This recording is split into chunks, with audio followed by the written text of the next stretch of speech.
ओम अज्ञानं तिमिरन्धस्य ज्ञानञ्जनशलाकया चक्षुरुन्मीलितं येन तस्मै श्रीगुरवे नमः।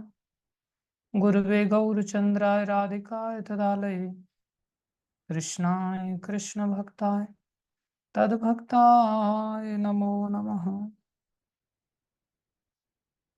हरे कृष्णा। सभी भक्तों का हार्दिक अभिनंदन है, स्वागत है। यहाँ थोड़ा सा लाइट की समस्या है, देखते हैं जब तक लैपटॉप चलता है, जब तक बैटरी चलती है कंटिन्यू करेंगे। हम लोग चर्चा कर रहे थे कि किस प्रकार से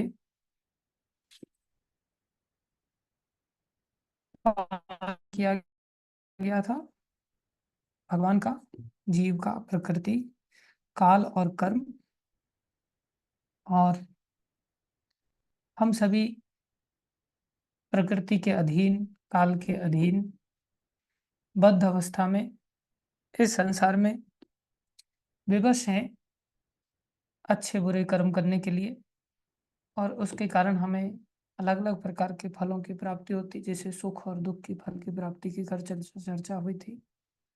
कभी सुख मिलता है तो कभी दुख मिलता है, लेकिन अगर लंबे समय तक अनुभव देखें हम अपने जीवन का, तो काश शब्द की कल काफी चर्चा हुई थी कि काश शब्द हम लोगों के साथ जीवन भर जुड़ा रहता है, और वो काश हमें बार बार दुखी करता है। ये दर्शाता है कि हम अपने आप में इस संसार में ज्यादातर दुख ही पाते हैं, और ये कब तक दुख बने रहेंगे? जब तक कि हम वासनाओं से जुड़े रहेंगे। वासना रूपी जो गंध है, जो शीशी के अंदर जो इत्र का हमने कल उदाहरण दिया था, इत्र खाली हो गया लेकिन इत्र की गंध नहीं जाती। इसी प्रकार हम सभी के चित्त में से सतोगुण, तमोगुण, रजोगुण, इन सब गुणों के कारण जो बद्ध अवस्था में जो हमने स्वभाव प्राप्त किया है, उसके कारण जो वासना क्रिएट हुई है, वो वासना हमारे हृदय से जाती नहीं है, और वो वासना हमें बारंबार संसार के इन फलों में आकर्षित करती है, और आकर्षित होने के कारण हम उनके लिए कार्य करते हैं, और कार्य करते हैं तो कार्य के परिणाम स्वरूप बंधन में बनते चले जाते हैं। लेकिन प्रभुपा जी यहाँ लिख रहे हैं 9वें पेज में, हमने लास्ट लाइन पढ़ी थी पहले पैराग्राफ में, उसमें प्रभुपा जी लिख रहे हैं, निसंदेह हम यह नहीं जानते कि किस प्रकार कर्म करने से हम कर्म फल से राहत प्राप्त कर सकते हैं। अब प्रश्न उठता है कैसे काम करें। अब ये संसार में लोग जानते ही नहीं, जैसे हम कल चर्चा कर रहे थे, कितने सारे लोग हैं जो इस बात को जानते हैं कि हम तमोगुण में हैं, रजोगुण में हैं, सतोगुण में हैं, या तीन गुणों के बारे में कितने लोगों को जानकारी है। पूरे विश्व की अगर बात किया जाए तो 2-4 लाख लोग मुश्किल से होंगे जिनको इस कंसेप्ट की जानकारी है, और जिनको जानकारी है भी उनको ये भी जानकारी नहीं है कि भैया ये प्रकृति कभी भगवान नहीं थी, हम स्वयं कभी भगवान नहीं थे। ये भी जानकारी नहीं है कि कभी भगवान बन भी नहीं सकते, हम भी कभी भगवान बन नहीं सकते। बहुत सारे लोग तो सतोगुण, रजोगुण, तमोगुण या दूसरे रूप में शास्त्रों की जानकारी होने के पश्चात भी वो लोग ऐसा सोच करके भजन करते हैं कि आगे चल करके हम भगवान बन जाएंगे, और ये प्रकृति स्वयं भगवान है। इस प्रकार से उन लोगों की धारणा बनी रहती है। तो जो वैष्णव कंसेप्ट है उसको लोग नहीं समझ पाते। हम सभी को वैष्णव कंसेप्ट, गीता का कंसेप्ट, भागवत का कंसेप्ट जो बड़ी दुर्लभता से प्रभुपा जी ने दिया है, इसलिए प्रभुपा जी को लिखना पड़ा भगवत गीता यथारूप।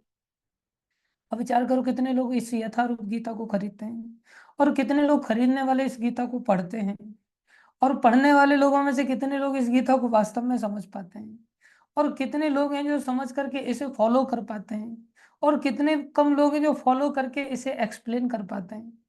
कितना दुर्लभ है। एक्सप्लेन तो हम भी कर रहे हैं, लेकिन क्या हम अपने जीवन में इसे उतार उतार पा रहे हैं? ये इतना सहज नहीं है।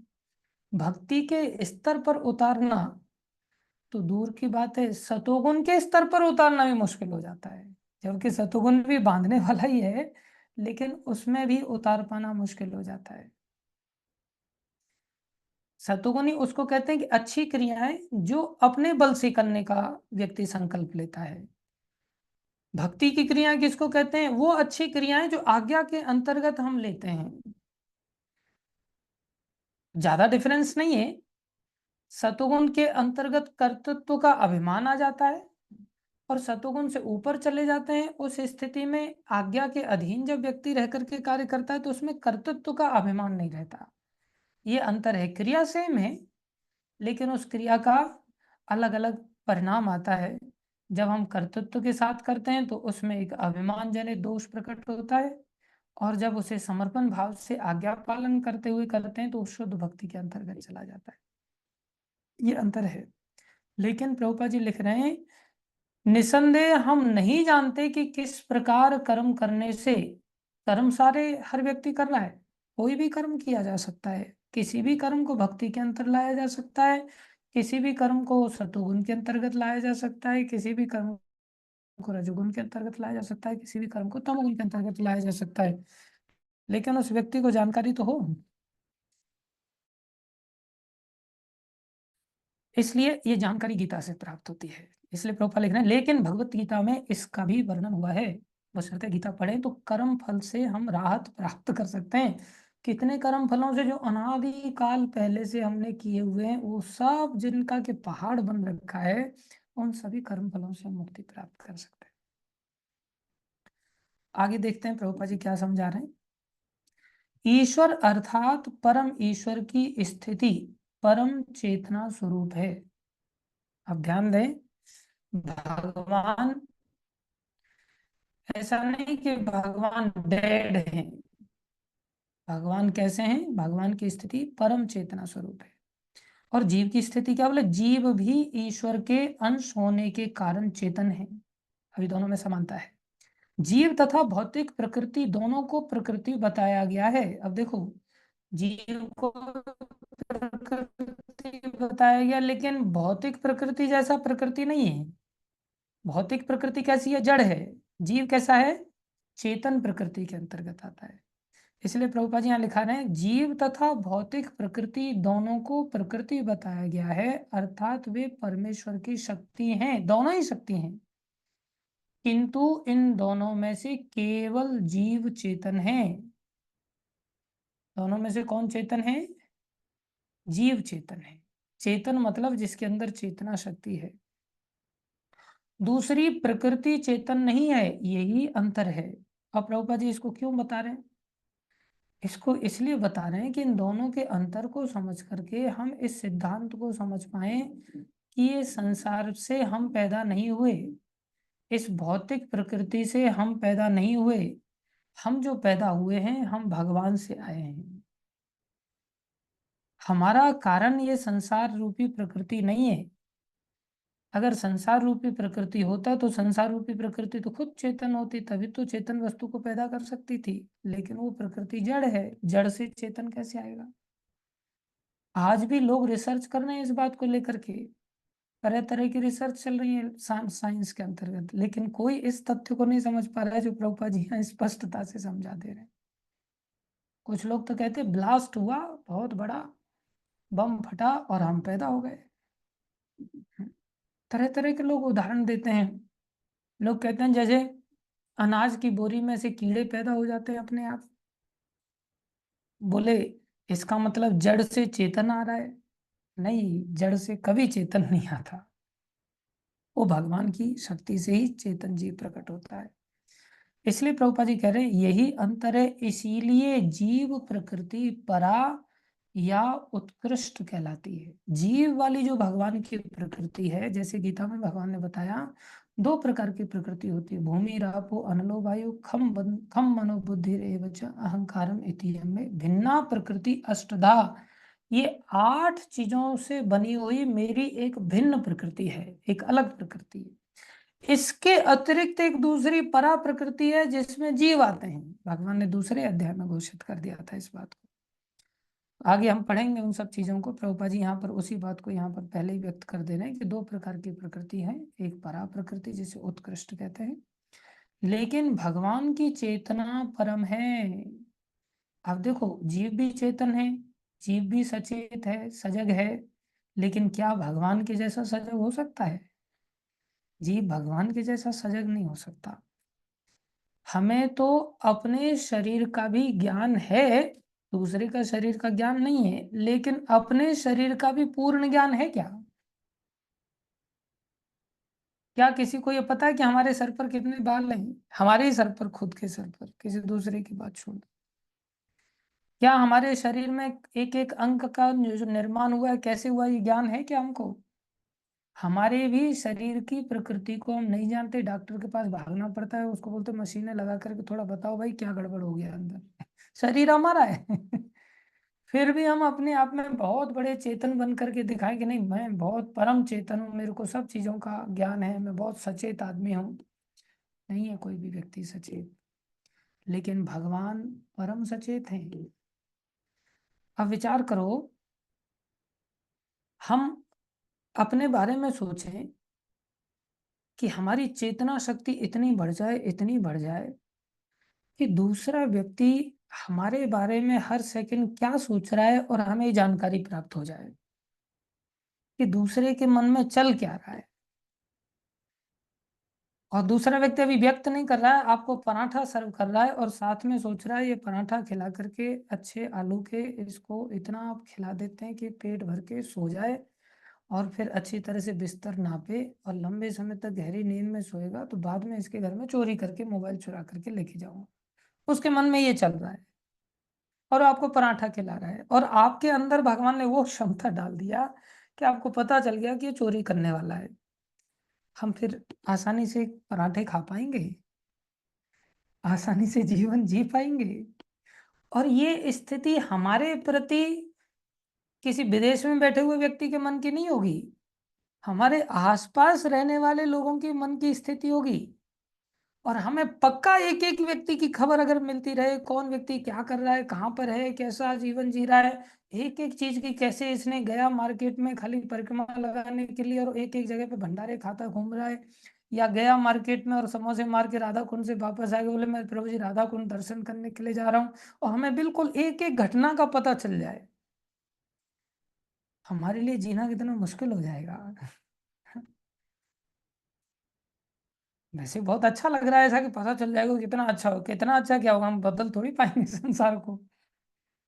संसार तो नहीं बदलेगा, लेकिन हमारे लिए मुश्किलें कितनी बढ़ जाएंगी।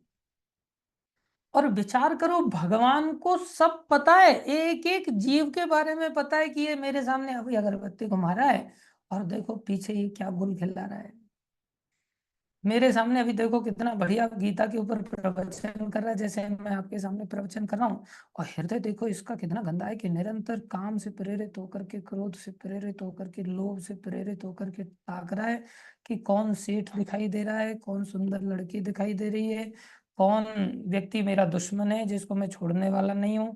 कितना मन में उथल पुथल जो चल रही है, उसको भगवान पता कर रहे हैं, उनको भगवान को पता है कि देखो ये बेचारे मूर्ख लोग इसको साधु मान करके और इसके साथ बहुत सम्मान के साथ गीता क्लास सुन रहे हैं, लेकिन इनको पता ही नहीं कि ये कैसा बदमाश आदमी है।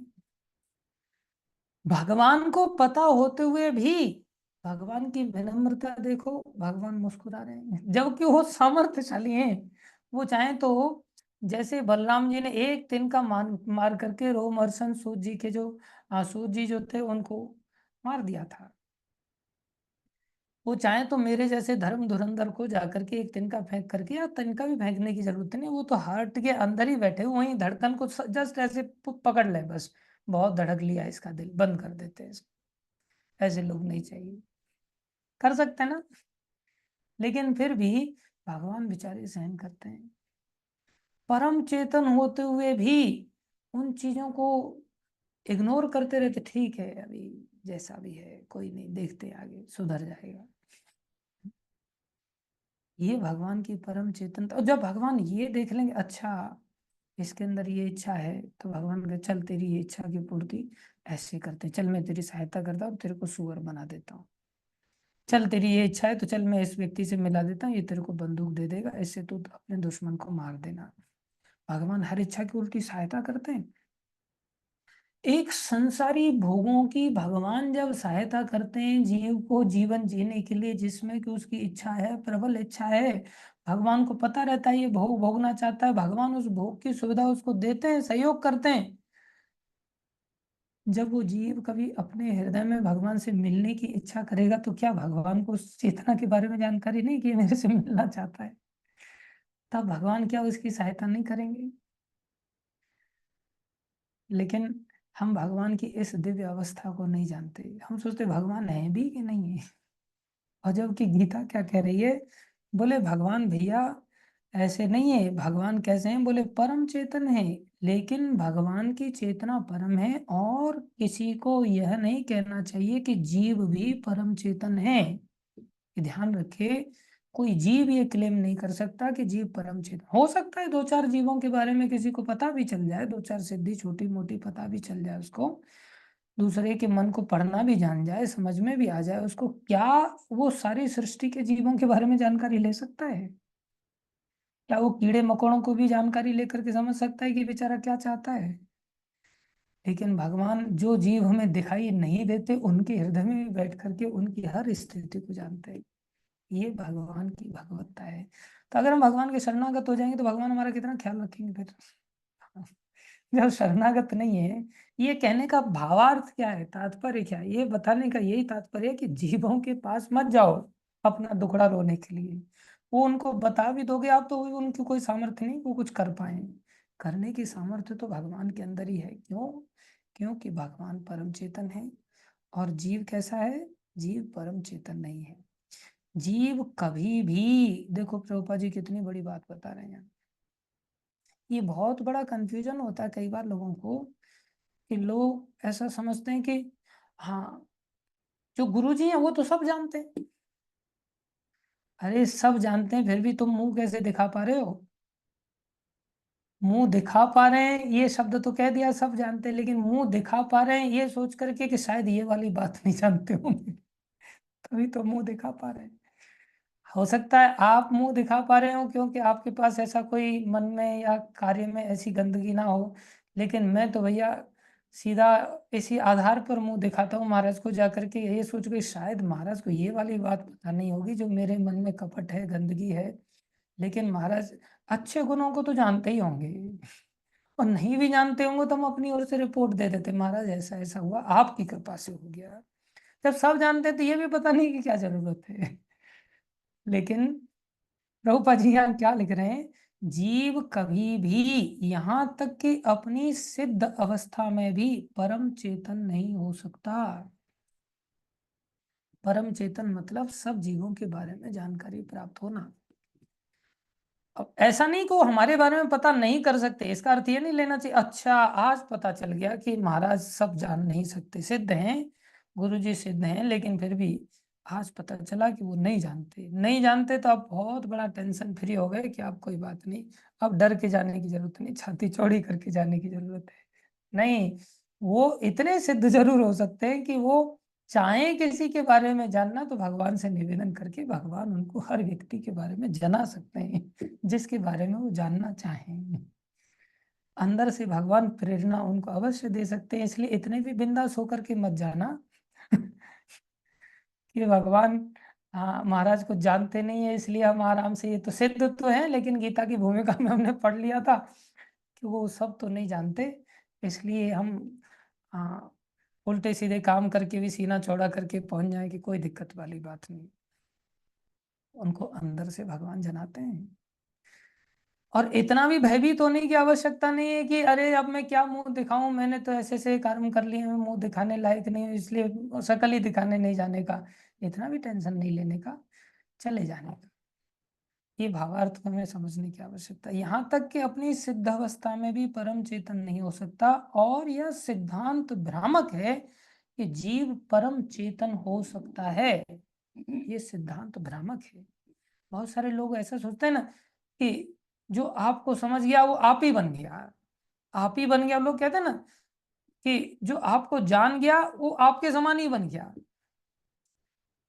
भगवान के सदृश बन सकता है, सदृश मतलब उसमें पवित्रीकरण करने की क्षमताएं आ सकती हैं, उसमें अन्य विशेषताएं आ सकती हैं, लेकिन भगवान नहीं बन सकता। भगवान के जैसे गुण उसके अंदर आ जाते हैं, लेकिन भगवान के अंदर जितनी मात्रा में गुणता है उतनी मात्रा में नहीं आ सकती। इसलिए वो चेतन तो हो सकता है, प्रभुपाद जी फिर से लिख रहे हैं, वह चेतन तो हो सकता है लेकिन पूर्ण या परम चेतन नहीं। अब पूर्ण या परम दोनों बातें, दो शब्द यहाँ प्रभुपाद जी ने यूज किए हैं। क्या हम अपने बारे में पूर्ण चेतन हैं? क्या हमें अपने शरीर की पूर्ण चेतना का ज्ञान है? क्या हमें ये ज्ञान है कि 4 दिन बाद हम बीमार पड़ने वाले हैं? क्या हमें ये ज्ञान है कि हम बीमार हो गए, हमें कौन से वायरस ने अटैक किया है बीमार होने के बाद भी? हमें अपने बारे में भी पूर्ण चेतना नहीं है। लेकिन भगवान, ऐसा भी नहीं कि भगवान दूसरे के बारे में जानते हो, और जानते हो तो कितना जानते हो, बोले थोड़ा सा जानते हैं, इस आदमी का बेटा है, बस इतना ही पता है भगवान को, ऐसा नहीं है। भगवान हर व्यक्ति के बारे में जानते हैं, अर्थात परम चेतन है, और हर व्यक्ति के बारे में पूर्ण जानकारी है। हर सेकंड की जानकारी है, ये नहीं कि ये सेकंड मिस कर सकते हैं हम भगवान से।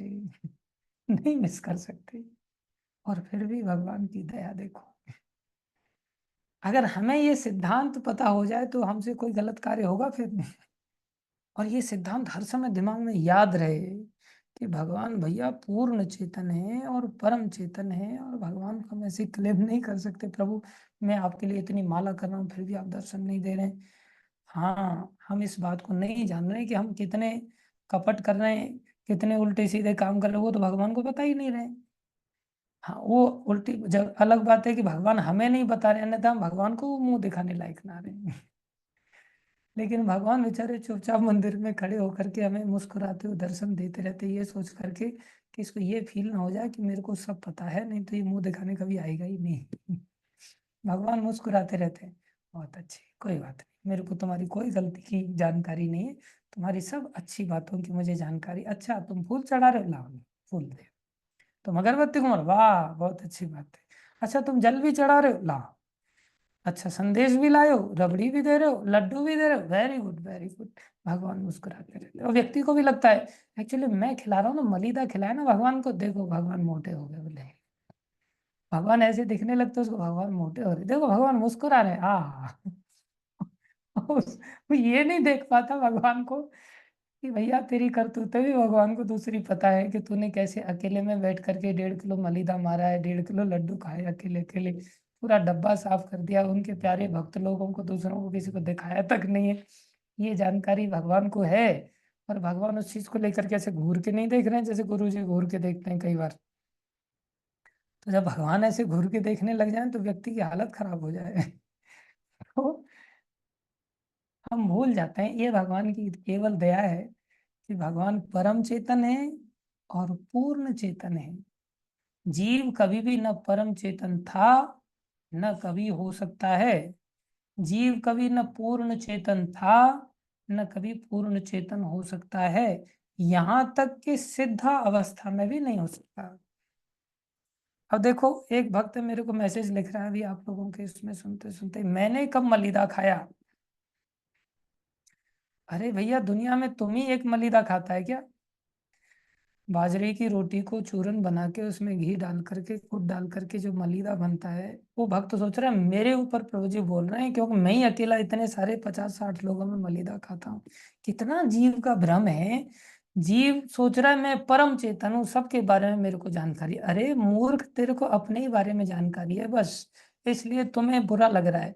तुम दूसरे लोगों के बारे में नहीं जानता कि कैसे मधुसूदन प्रभु ने भी डब्बे चट किए हैं अकेले अकेले अकेले, कैसे नमकीन के पैकेट घर से ला करके चटकी हैं। अब ये बात केवल मलिदा शब्द बोल देने से ये थोड़ी कि केवल मलिदा की बात की जा रही है, अन्य चीजों की भी बात की जा रही है। तो उसको ये जानकारी है ही नहीं। जानकारी नहीं है तो कैसे वो सोचे कि भाई दूसरे लोगों के लिए भी ये बातें कही जा रही है। खैर आगे बढ़ते हैं हम। ये बात प्रभुपाद जी ने 13वें अध्याय में बताया है, उसी बात को यहाँ पर प्रभुपाद जी आगे लिख रहे हैं। जीव तथा ईश्वर का अंतर भगवत गीता के 13वें अध्याय में बताया जाएगा। आगे हम पढ़ेंगे इस बात को और विस्तार से। ईश्वर क्षेत्रज्ञ व चेतन है। देखो क्षेत्रज्ञ, क्षेत्रज्ञ, ज्ञ मतलब जानने वाला, क्षेत्र को जानने वाला क्षेत्रज्ञ कहलाता है। क्षेत्र को जानने वाला क्षेत्रज्ञ कहलाता है। तो क्षेत्र कौन सा? जैसे किसान अपने खेत को जानता है कि भाई मैंने क्या फसल बोया है, कब उसमें पानी लगाना है, उस खेत की क्या स्थिति है। ऐसे ही हम अपने इस शरीर के बारे में जानते हैं, तो हम हो गए क्षेत्रज्ञ। किसके? अपने शरीर के। जीव, ईश्वर क्षेत्रज्ञ, वो चेतन है जैसा कि जीव भी है। अर्थात भगवान जैसे हमारे खेत के बारे में जान रहे हैं, ऐसे ही जीव भी अपने खेत के बारे में। लेकिन जीव केवल अपने शरीर के प्रति सचेत रहता है। ध्यान दें, रूपा जी विस्तार दे रहे हैं उसी बात को। जीव केवल अपने शरीर के प्रति सचेत रहता है, जबकि भगवान समस्त शरीरों के प्रति सचेत रहते हैं। अब देखो, माँ अपने बच्चे को जन्म देने वाली है, बच्चे को अपने गर्भ से जन्म देती है, लेकिन माँ को भी इतनी सजगता नहीं होती कि मेरे बच्चे के दर्द कहाँ हो रहा है जब वो रोता है। दर्द होता है पेट में, और वो गर्म तेल करके डालती है कान के अंदर कि शायद कान में दर्द हो रहा हो। और दर्द हो रहा होता है कान में, तब वो पेट की मसाज करने लग जाती है। इसलिए माँ को भी ये सजगता नहीं कि मेरे बच्चे के अंदर क्या समस्या है। जब माँ को एक दूसरे के, अपनी संतान के बारे में, जिसको उसने अपने पेट से जन्म दिया है, तो फिर बाकी जीवों को एक दूसरे के बारे में ज्ञान होना कितना दुर्लभ बात है। अपने बारे में भी होश नहीं रहता। लेकिन भगवान कैसे हैं? समस्त शरीरों के प्रति सचेत रहते। समस्त शरीर मतलब केवल मनुष्य ही नहीं, चींटी से लेकर के ब्रह्मा तक सब जीव आ गए। चूंकि अब ऐसा कैसे कर पाते हैं भगवान? देखो भगवान की भगवत्ता देखो, चूंकि वे प्रत्येक जीव के हृदय में वास करते हैं। वास करते हैं तो मतलब ऐसा नहीं कि केवल कैमरे की तरह बैठे रहते हैं। अतएव जीव विशेष की मानसिक गतिशीलता से परिचित रहते, मन को परख लेते हैं, खाली कार्यों को ही नहीं। कई बार हम कार्य को अंजाम नहीं देते, लेकिन मन में बहुत गलत गलत दायरे तक पहुंच जाते हैं। भगवान उस मन की गतिशीलता को भी परख लेते हैं, जो कि इतना आसान नहीं है। हम इकड़म तिकड़म लगा करके दूसरे को फंसा सकते हैं मन की बात को समझने को लेकर के, लेकिन भगवान वास्तव में मन की गतिशीलता को समझते। जैसे एक हिंदू मुस्लिम आमने सामने रहते थे, तो एक बार एक मुसलमान, हाँ, बाहर निकले अपनी दाढ़ी में हाथ घुमाते हुए और कहने लगे, मियाँ, बोले खुदा की खुदाई तो खुदा ही जाने। तो इधर से हिंदू भी मूंछों में ताव देते हुए अपने घर से निकला, बोले, हाँ साहब, खुदा की खुदाई खुदाई क्यों जाने, खुदा की खुदाई हम भी जाने। बोले, नहीं नहीं नहीं, खुदा की खुदाई तो खुदा ही जाने। बोले, लगी शर्त? बोले, लगी शर्त। राजा के पास फैसला हुआ, उसने शर्त का अमाउंट रख दिया कुछ। बोले 10-10 हजार की लगी, तो 10-10 हजार की शर्त लग गई। तो राजा ने पूछा, क्या समस्या है? बोले, ये कह रहे हैं खुदा की खुदाई खुदा ही जाने, हम कह रहे हैं खुदा की खुदाई हम भी जाने। बोले, हम बता देते हैं खुदा की खुदाई। तो बोले, बताओ। बोले, जितनी गंगा यमुना सरस्वती नर्मदा कावेरी कावेरी जो नदियां हैं, जो समुद्र आदि हैं, इनको किसने खोदा है? खान साहब को पूछने लगे वो हिंदू, इनको आपके बाप दादाओं ने खोदा है क्या? अरे इसको खुदा नहीं तो खोदा है। अब ये वास्तविकता थी। वो बेचारा मियाँ शर्त हार गया, पैसा देने पड़ गए। दूसरे दिन सोचा कैसे वसूल किया जाए, पैसा तो चला गया। दूसरे दिन उसने एक दूसरा पैतरा रखा। दूसरे दिन निकला घर से, मियाँ हमारे मन की तो हम ही जाने। अब इधर से हिंदू निकला, खान साहब आपके मन की आप ही क्यों जाने, हम भी जाने। बोले, लगी शर्त कितने की? बोले, 20-20 हजार की। वो सोच रहा था 10 हजार पहले वाला आ जाएगा, 10 हजार और आ जाएगा। बोले, चलो, अब मन की बात कैसे बताएगा, हमारे मन की तो हम ही जानते हैं ना। राजा के पास शर्त लग गई। राजा बोले, बताइए इसके मन की बात कैसे जानते हैं? तो राजा के सामने हिंदू बोला, जहां पना इसके मन में चल रहा है कि आपके कोई शहजादा पैदा हो जाए। अब उसके कोई संतान थी नहीं राजा के। बोले, आपके एक राजकुमार पैदा हो जाए। अब ये कैसे कह दे राजा को कि नहीं मेरे मन में ये नहीं चल रहा है, नहीं तो राजा सर कलम कर देगा। वो सोच रहा है 20 हजार रुपया गया तो गया, चलेगा, लेकिन ये बात बोल करके कम से कम राजा की कृपा छत्र तो बना रहेगा। बोले, हाँ बिल्कुल जान लिया आप, सही बात, ये लीजिए 20-20 हजार रुपये लीजिए। ये तो तिकड़म फंसा करके उसने उसके मन की बात को बोल दिया कि आपके मन की हम भी जाने। इस तरह से हम एक दूसरे के मन की बात को फंसाने के द्वारा प्रयास करते कि नहीं ऐसा चल रहा होगा, ऐसा कार्य किया तो ऐसा होगा, ऐसा कार्य किया तो ऐसा होगा। कई बार व्यक्ति ने कार्य ही नहीं किया लेकिन उसके मन में क्या क्या गुल खिल गए हैं, इस बात को, बोले इस बात तक को भगवान जान जाते हैं। और अगर हमें पता चल जाए ना कि इसके मन में ये चल रहा है, खाली मन में ही पता चल जाए तो ये उसका गला घोंट देंगे कि इसके मन में मेरे प्रति ये आ गया कि इसको एक दिन जहर दे देता हूँ। अभी जहर दिया नहीं, खाली जहर देने की बात आ गई, उठाएगा बंदूक सीधा गोली मार देगा उसमें जाकर। लेकिन भगवान बेचारे एक एक मन की गतिशीलता को जानते हुए भी सब जीवों पर दया करते हैं, उस जीव की इच्छा की पूर्ति करने की चेष्टा करते हैं। देखो भगवान की कैसी लीला है। इसलिए भगवान कह रहे चूंकि वे प्रत्येक जीव के हृदय में वास करते हैं, अतएव वे जीव विशेष की मानसिक गतिशीलता से परिचित रहते हैं। अब भगवान के सामने फिर चिट्ठा रखने की जरूरत है कि मेरी आप ये वाली इच्छा पूरी कर दो। भगवान को कुछ बड़बड़ाने की जरूरत है? भगवान के लिए सिर्फ भजन करो बस, अपने आप ही भगवान को आपकी मन की सब गतियों के बारे में पता है। हमें यह नहीं भूलना चाहिए, यह भी बताया गया है कि परमात्मा प्रत्येक जीव के हृदय में ईश्वर, देखो एक और बड़ी बात यहाँ पर प्रभुपाद जी लिख रहे हैं, भगवान केवल हृदय में बैठे ही नहीं है, हम जैसे बैठ जाते हैं और केवल हाँ सुपरवाइज करते रहते हैं, कैमरेमैन की तरह देखते रहते हैं, पता चलता रहता है और हमारी कोई सामर्थ्य नहीं होती, सामने वाला कुछ गलत कर रहा है सही कर रहा है, जो जैसा कर रहा है बोले मैं देख ही सकता हूँ बस, कुछ कर तो नहीं सकता। लेकिन भगवान कैसे हैं?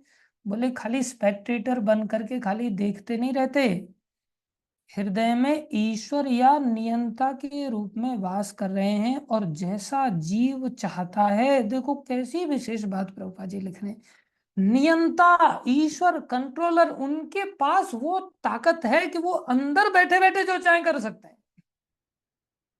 अब बोले भगवान को जो पता चल गया और अंदर बैठे बैठे जो चाहे सब कर सकते तो फिर करते क्या है वो? अब वो बात बता रहे हैं क्या करते हैं। बोले जैसा जीव चाहता है वैसा करने के लिए जीव को निर्देशित करते रहते हैं।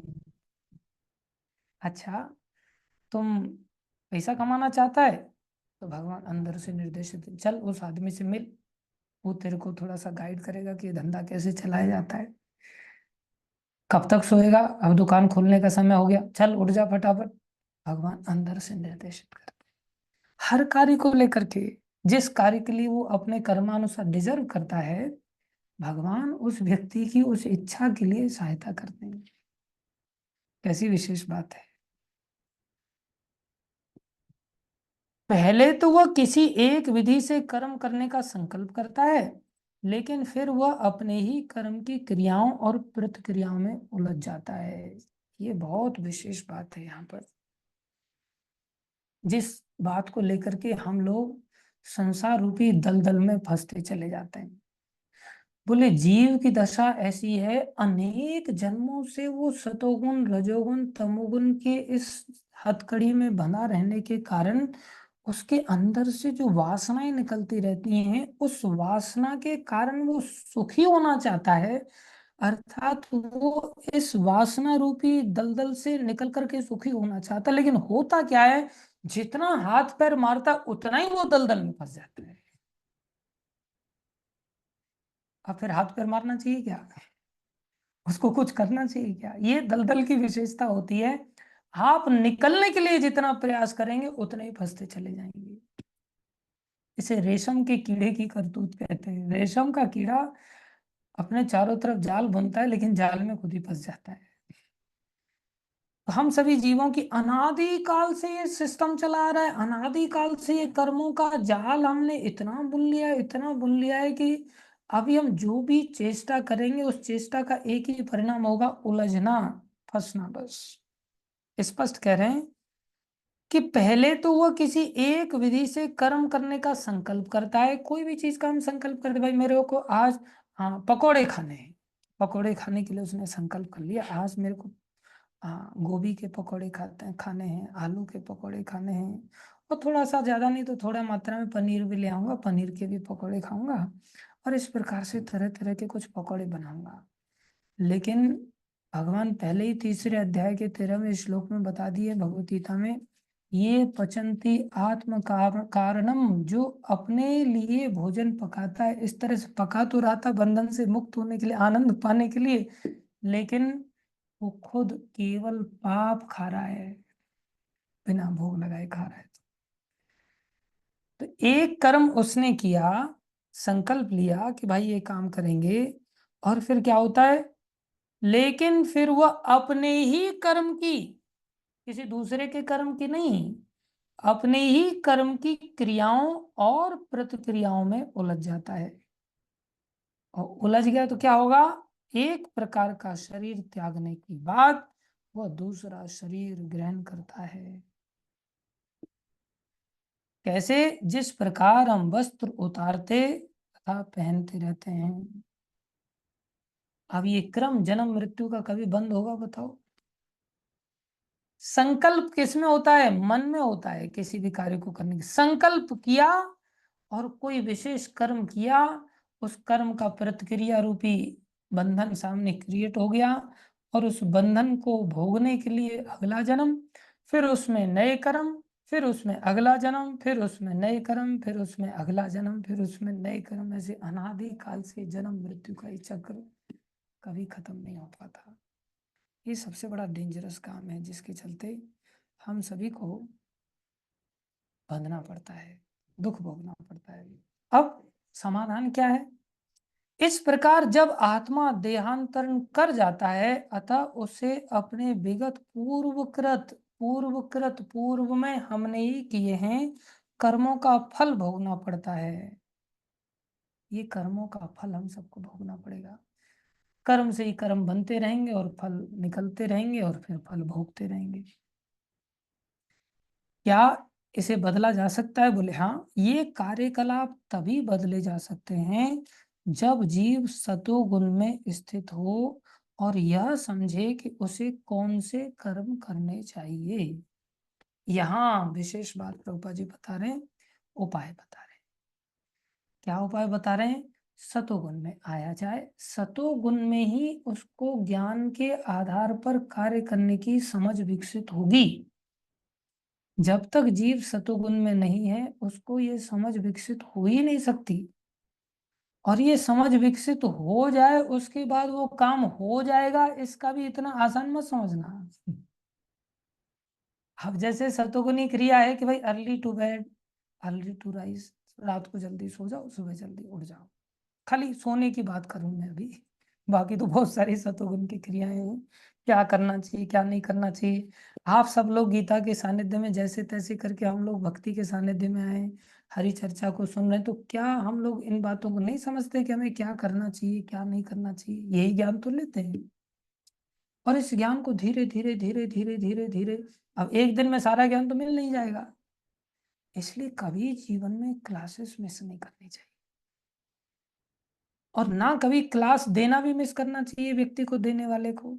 ये केवल आप लोगों की बात नहीं की जा रही है कि आप सुनना मिस नहीं करना, मेरा भी कर्तव्य होना चाहिए कि क्लास देना भी मिस नहीं करना चाहिए, जिससे कि दूसरों का भला हो। बोले नहीं, क्लास देने से वो व्यक्ति का खुद का ज्यादा भला होता है, उसको खुद ज्यादा चीजें अच्छी तरह से समझ में आती है। इसलिए क्लास देने में बताओ, इतना बोलने के पश्चात क्या मैं आलस्य नहीं कर जाता? और जब आलस्य हो जाता है तो परिस्थिति फिर अपने आप ही सामने आ जाती है कि भाई आज क्लास नहीं लेते। इवन आज भी मैंने मैसेज किया कि आज मैं क्लास नहीं ले पाऊंगा क्योंकि आज लाइट नहीं है साहब, लाइट चली गई है, इसलिए क्या कर सकते हैं। तो जवाब आया कि प्रभु जी मैसेज तो सबको डाल दिया है, सब लोग बेचारे ज्वाइन भी करने वाले हैं, अब आप बाकी जैसा आप आदेश करें। वो आदेश वाला सब तो बाद में आता है, पहले तो एक्सप्लेनेशन उधर से आ जाता है कि नहीं सब बेचारे परेशान होंगे, आए दिन गैप होता रहता है प्रभु जी। तो मैं आपको कैसे कह दूं कि आप सुनने में गैप मत मारो, मेरे अंदर दोष भरा पड़ा है। लेकिन भगवान की दया से देखो, अभी लाइट भी आ गई है और लैपटॉप भी चल जाएगा, सब चीजें चल ही रही है, भगवान की कृपा है। जब इच्छा हो गई कि नहीं जैसे तैसे करके, फिर एक बैटरी भी ला करके लगाया, वो भी बंद हो गई 1 मिनट में। तब मैंने मैसेज लिखा, मैंने बैटरी का अरेंज किया था, लाइट देखने के लिए चेहरा तो दिखाई देना चाहिए, कमरे में लाइट ही नहीं है, इन्वर्टर का कनेक्शन नहीं है, गरीब आदमी क्या करे ऐसी स्थिति में। तो किसी व्यक्ति से ऐसी छोटी सी लाइट, वो भी डिस्चार्ज हो गई। फिर मैं एक वक्त को बोला भैया मोबाइल दे दे, बोले मोबाइल भी डिस्चार्ज है। फिर पावर बैंक से वो बैटरी को कनेक्ट किया, फिर वो बैटरी थोड़ी देर चलने लग गई, क्लास कंटिन्यू हो पाई, और अभी लाइट भी आ गई। तो हिम्मत मर्दम मदद दे खुदा, जब आदमी हिम्मत करता है तो भगवान भी मदद दे देते हैं। लेकिन जब हम हिम्मत ही नहीं करेंगे, पहले हथियार डाल दे, नहीं नहीं ये कारण है, नहीं नहीं वो कारण है। हम सब संसार में नेगेटिव थिंकिंग वाले बहुत अधिक होते हैं ना। लेकिन कुछ भक्त लोग हैं, आप जैसे लोग, जो मेरे को बार बार प्रेरित करते रहे, नहीं प्रभु जी करो, नहीं प्रभु जी करो, भक्ति करो, कर क्या रहे हो, ऐसे जीवन सोने खाने में मत व्यतीत करो, थोड़ा बहुत दो चार शब्द सेवा के रूप में बोल दिया करो, अपनी सेवा तो करो कम से कम, दूसरे को आप पॉइंट आउट करते रहते हो। मैं चेष्टा कर रहा हूँ, आप लोग, हमने हमने भी, सबने ऐसी चेष्टा करनी चाहिए। क्या चेष्टा करें?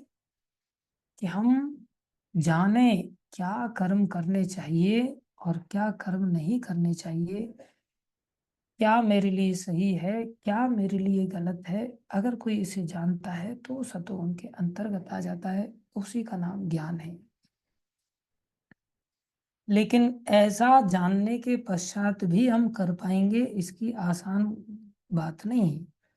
कितने सारे भक्त लोगों की बात कर रहा हूं मैं, मेरे को कहते प्रभु जी मैंने नियम बना लिया है, आज रात से मैं 9 बजे सो जाऊंगा और सुबह 6 घंटे में 3 बजे उठ जाऊंगा। नियम, आज से नियम, आज से ऐसा नियम बनाते हैं। तो मैं सोचता हूँ आज से, फिर वो कहते नहीं नहीं नहीं आज से नहीं, कल से। आज सोचा है, जैसे ही उसको थोड़ा सा स्ट्राइक कर दो ना, आज से ये बन रहा है। बोले नहीं नहीं आज तो कहीं गड़बड़ हो गया तो फिर ये मेरे को टोकेंगे, तो पॉइंट आउट करेंगे, फिर कल की क्लास मेरे ऊपर हो जाएगी, इसलिए नहीं नहीं आज से नहीं, कल से। फिर कर लो उसको, आज फिर आप इस नियम का पालन करने जा रहे हो? हाँ करूंगा, मैंने बना लिया है, करूंगा, मैं बता दूंगा आपको जब करूँ। अब ये केवल दूसरों की दशा नहीं बता रहा हूं मैं, मेरे मन की दशा भी मैं खुद बताऊं कि मैं भी खुद संकल्प लेने के पश्चात नहीं कर पाता, इतना सहज नहीं है। या एक दिन हो जाए, दूसरे दिन से बोले कल योगा, आज से योगा करूंगा, और दूसरे दिन फिर टायर पंचर हो जाता है, सारी हवा खत्म हो जाती है। फिर तीसरे दिन फिर संकल्प लेने की चेष्टा करते हैं, फिर पंचर हो जाता है। इतना सहज नहीं है पालन करना। तो कर्मों के फल कैसे बदलेंगे भैया? नहीं कर सकते, केवल इससे ही काम नहीं चलेगा। अतः उसे विगत कर्मों का फल भोगना पड़ता है। आदमी सोचता है कि मैं भोगता हूं, तुम भोगता नहीं हो, तुम भुक्त भोगता हो। तुम भोगों के भोग रहे हो, अभी भोगों को भोग रहे हो, ये कर्मों को भोग रहे हैं हम सभी। हम एंजॉयर रूपी भोगता नहीं है। ये कार्यकलाप तभी बदल सकते हैं जब जीव सतोगुण में स्थित हो और यह समझे, समझे खाली सुने ही नहीं, समझे। अब सुनते हम, इधर से सुनते दूसरे कान से निकल जाता है, टिकता ही नहीं है, समझ में कहाँ आता है। बहुत कठिन काम नहीं है इसको समझना, लेकिन समझ में चीजें बैठती ही नहीं। समझे कि उसे कौन से कर्म करने चाहिए, यदि वह ऐसा करता है तो उसके विगत कर्मों के सारे फल बदल जाते हैं। कर्म कर चुके हैं वो कर्म भी बदल जाए, उनके फल भी बदल जाएंगे।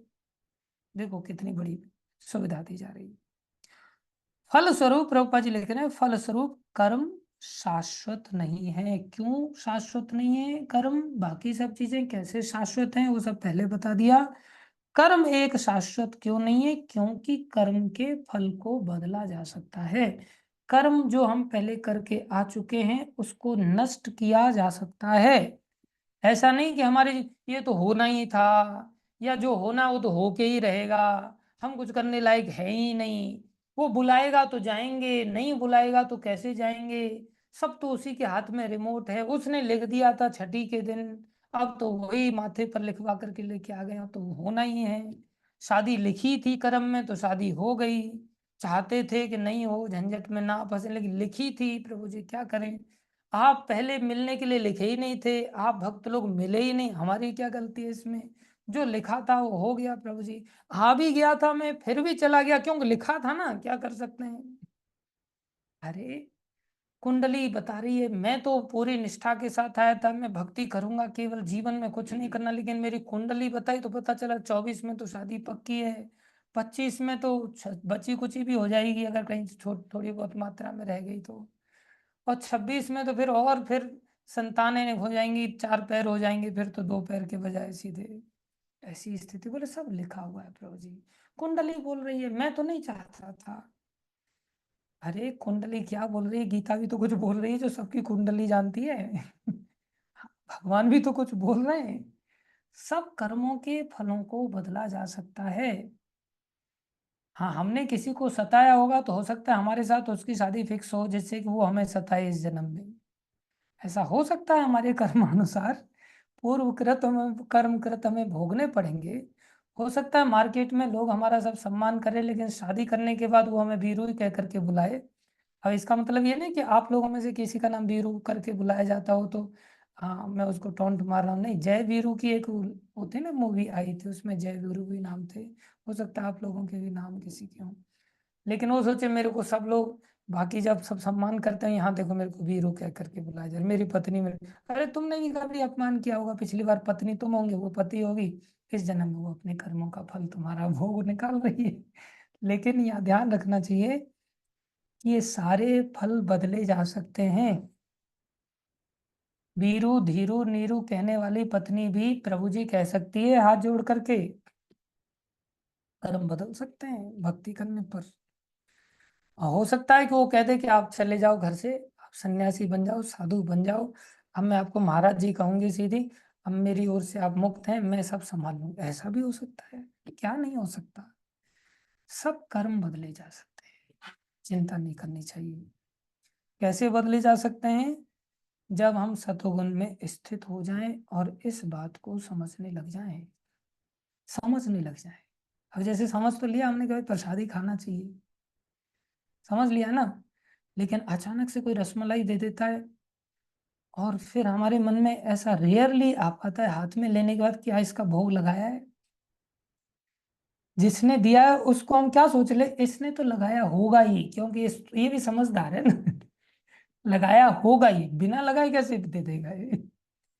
और पता, अगर भोग लगाने के लिए चले गए, बोल दिया भैया इसको भोग लगा देना, अच्छा तब तक पता चला 2 लोग और आकर के टपक गए, तो आदमी टेंशन में आ जाता है, अरे यार इतना सही तो मैं खा रहा था, उसमें भी कौन सा ज्यादा कर्म लगने वाला था, कोई बात नहीं, खा लेते हैं, आगे से भोग लगा के खाएंगे। जैसे रोज सोचते हैं ना कि कल से नियम के अनुसार सोएंगे, कल से संकल्प लिया दिन में बस 3 ही बार खाएंगे, बाकी समय में कुछ नहीं खाएंगे, कुल्ला करने के बाद तो कुछ नहीं खाएंगे, 3 बार खाना मतलब राक्षसी भोजन, 2 बार खाना मतलब मनुष्य का भोजन, 1 बार खाना मतलब देवताओं का भोजन, शास्त्र से सुना है हम सभी लोगों ने। तो सोचा चलो कम से कम जानवर से राक्षस तो बनी जाऊं, 3 बार खाऊंगा, उससे ज्यादा नहीं। और जानवर का कैसा सिस्टम है कि जब डालो तब मुंह चालू, और मुंह चालू तो चाहे पेट भरा हुआ, फिर मुंह चालू कैसे रहेंगे, बोले पीछे से गोबर कर देंगे, फिर चालू रखेंगे मुंह को। तो निरंतरता से आदमी चालू रखे ही रहता है, रखे ही रहता है। लेकिन कोई व्यक्ति संकल्प ले लेता है, बोले अब मुझे पता चल गया है, 3 बार खाना मतलब राक्षस का भोजन, 2 बार खाना मतलब मनुष्य का भोजन, संकल्प ले लेता है, लेकिन क्या निभ पाता है। उत्तम मोहन प्रभु जैसे भक्त लोग निभा सकते हैं भैया, मेरे जैसे लोगों की तो भाई बहुत दयनीय दशा है। मैं तो कुछ न कुछ चना चबेना हर समय साथ में रखता हूँ, और जानवरों की तरह निरंतर मेरा मुंह चलता रहता है। आप सब लोग भक्त हैं, आप सब लोग आशीर्वाद दो। मैं एक उदाहरण ऐसा दे रहा हूँ मात्र, कि हमें सतोगुण के अंतर्गत आने से ही ये पता चलता है, शास्त्रों से ये बातें पता चलती, शास्त्र में ये बातें बताता है। और जब जानकारी हो जाती है, उसके आधार पर जब हम कार्य करते हैं तो कर्मों के फल बदले जा सकते हैं, लेकिन सहज नहीं है। अगर अनुकूल स्थिति हमें प्राप्त हो जाए तो सहज हो जाता है, और प्रतिकूल स्थिति में जब हम जीवन शैली को लेके बैठ जाते हैं, तब फिर हमारे लिए बहुत मुश्किल हो जाता है। और शास्त्रों में तो इतनी भारी भारी बातें की हैं कि लगती बहुत छोटी हैं लेकिन है बहुत भारी, समझ नहीं आती। कह रहे हैं ना समझ में आ जाए। जैसे मैं पढ़ रहा था तो एक जगह लिखा था कि जैसे शराब पीना पाप है। अब हम सब जानते हैं शराबी व्यक्ति को हम कितने सम्मान की दृष्टि से देखते हैं। कोई शराब पी करके आ जाए तो हम मन में विश्वास कर लेते हैं कि भगवान को पालेगा। तुरंत हमें याद आता है गीता का कि उसमें तो लोहे का पिघला हुआ लावा पिलाया जाएगा उसको, मुंह फाड़ करके जबरदस्ती। हमें पक्का पता चल जाता है ये कहाँ जाने वाला है। लेकिन वहां ये बात बताई गई कि जैसे शराबी व्यक्ति जो पाप अनुभव करता है, जो पाप उसको लगता है, वही पाप एक निंदा करने वाले व्यक्ति को भी लगता है। किसी व्यक्ति की निंदा किया जाए, किसी व्यक्ति का अपमान किया जाए, किसी व्यक्ति की चुगली किया जाए, बोले जो शराब पी करके कर रहा है वही पाप यहाँ लग रहा है। पाप में अंतर नहीं है। लेकिन ये बात हमारी बुद्धि समझेगी क्या इस बात को? अरे प्रभु जी, शराब पीना मतलब वो ग्रहण कर रहा है। अरे भैया वो गले से ग्रहण कर रहा है, तुम गले से निकाल रहे हो। जो ग्रहण नहीं करना चाहिए उसे ग्रहण कर रहा है, इसलिए उसको वो पाप लग रहा है। जो तुम्हें अंदर से नहीं निकालना चाहिए था गले से, वो मैं निकाल रहा हूँ। जब मैं निकाल रहा हूँ तो मेरे को उतना ही भयानक पाप लगेगा। और जब मेरे को इतना भयानक पाप लगेगा तो मैं कैसे क्लेम कर सकता हूँ मैं भगवान के धाम को जाऊंगा?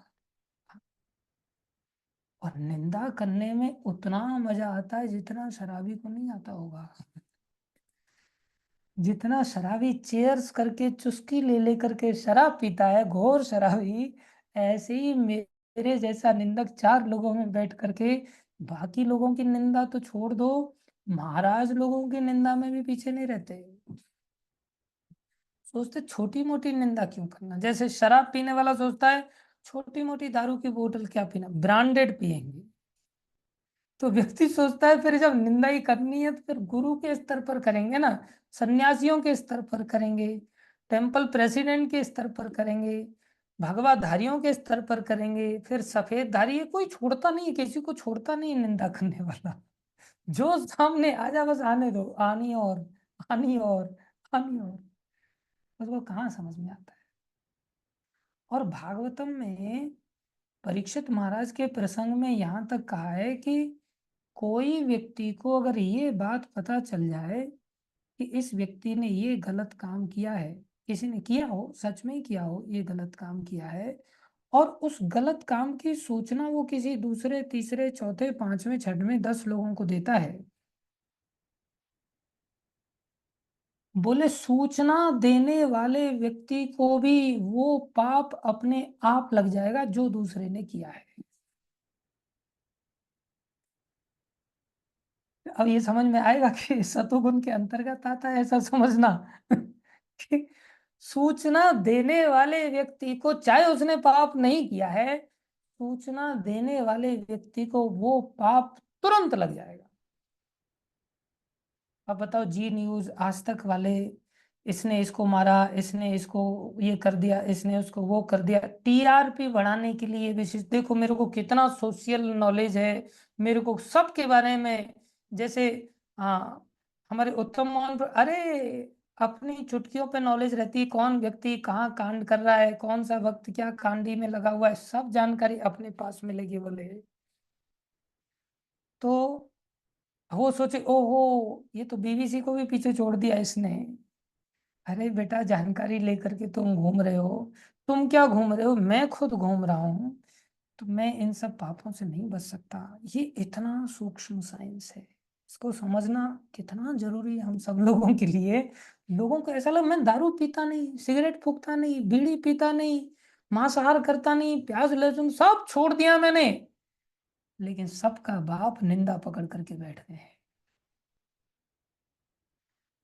अब ये बात कैसे समझ में आएगी कि क्या करना चाहिए और क्या नहीं करना चाहिए, इतना सहज है।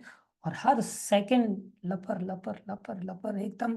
सांप की भी जीभ इतनी जल्दी बाहर अंदर नहीं होती होगी जितनी हमारी अंदर अंदर बोलने लग जाती है। कभी शांति नहीं बैठती, निरंतर। और संसार में, घर संसार में आप देखो तो केवल यही मुद्दा चलता है कि भाभी ने ऐसा बोला और देवर के लिए ये बोला है, और जीजा जी बीच में अगर सुन लें तो जीजा जी देवर को बता देंगे तेरे बारे में तेरी भाभी ने ऐसा बोला है। देवर अच्छा ऐसा बोला है, चलो बुलाओ भाभी को मेरे सामने बिठाओ। भाभी को सामने बिठा दिया जाता है, देवर सामने बैठ जाता है, जीजा जी एकदम से अच्छी तरह से बाहों को बांध करके बैठ जाते हैं। और बैठ करके फिर देखते अच्छा कितना बढ़िया वकालत कोर्ट लग रही है अभी, कितनी बहस बढ़िया चल रही है। वो सोच रहे कितना आनंद आ रहा है, तुमने यहाँ की चुगली वहां कर दी, वहां की चुगली वहां कर दी। और वो बेचारे लोगों में तू मैं चालू हो गया साहब एकदम। और वो सोच रहा है मैं बहुत बढ़िया कंसेप्ट क्लियर करवा दिया, मैंने कोई कंफ्यूजन नहीं रखा आपस में। अरे संसार के कंफ्यूजन को कभी खत्म कर ही नहीं सकते हो। हर व्यक्ति के मन में इतने उछल कूद चलते रहते हैं ना, वासनाएं इतनी प्रबल हैं कि कोई किसी की वासनाओं को संतुष्ट कर ही नहीं सकता। अब ऐसा मत सोचना कि मैं किसी व्यक्ति को कटाक्ष कर रहा हूं, फिर मैं भी ये बात बता दे रहा हूं, मैं अपनी बारे में ये बात कर रहा हूं। और दूसरा चीज, आपके भी कारनामे कोई इतने बहुत अच्छे नहीं हो सकते, किसी न किसी के तो इसमें आ ही जाएंगे। इसलिए आप लोग अपना भी चित्रण कर सकते हैं, देख सकते हैं अपना पुराना लाइफ स्टाइल कैसा रहा है। लेकिन गीता हमें इस बात को समझाने का एक मौका दे रही है, जिस मौके को हम चाहें तो भुना सकते हैं, अपनी आदतों को तुरंत थोड़ा सा रिवाइव कर सकते हैं, तुरंत थोड़ा सा चेष्टा कर सकते हैं। इसलिए एकमात्र उपाय है कि जब जीव सतोगुण में, इसमें उदाहरण थोड़ा स्पेसिफिक इसलिए दे देता हूँ जिससे बात अच्छी तरह से बैठ जाए, बिकॉज एग्जाम्पल से, उदाहरण से बात अच्छी समझ में आ जाती है। इसलिए मैं उदाहरण देता हूँ। मेरे को किसी से ईर्ष्या द्वेष है तो क्या करूं, है ही वो तो ईर्ष्या द्वेष भी, ऐसा समझ लो। जब जीव सतोगुण में स्थित हो और यह समझे कि उसे कौन से कर्म करने चाहिए, सतोगुण में स्थित करने का मतलब ही यहाँ समझा रहे हैं, उसे ये समझ आ गया कि क्या करना है क्या नहीं करना है, तब कह सकते हैं मैं सतोगुणी हूँ। यदि वह ऐसा करता है तो उसके विगत पूर्वकृत कर्मों के सारे फल बदल जाते हैं, फल स्वरूप कर्म शाश्वत नहीं है। ये प्रभुपाद जी ने घोषणा किया, हम सब कर्मों को काट सकते हैं। इसीलिए हमने यह कहा है कि पांचों पांचों में से कौन, ईश्वर, जीव, प्रकृति, काल तथा कर्म, इनमें से चार शाश्वत हैं और कर्म शाश्वत नहीं है। आशा करते हैं कि आप इस विषय को समझे होंगे। अब कल से 10 नंबर के पेज से आगे हम बढ़ेंगे। Thank you very much. भगवान की वाणी भगवती था की जय, श्री प्रभुपाद की जय, श्री गुरु महाराज की जय, अनंत कोटि वैष्णव वृंद की जय, आप सब भक्त हरे कृष्ण।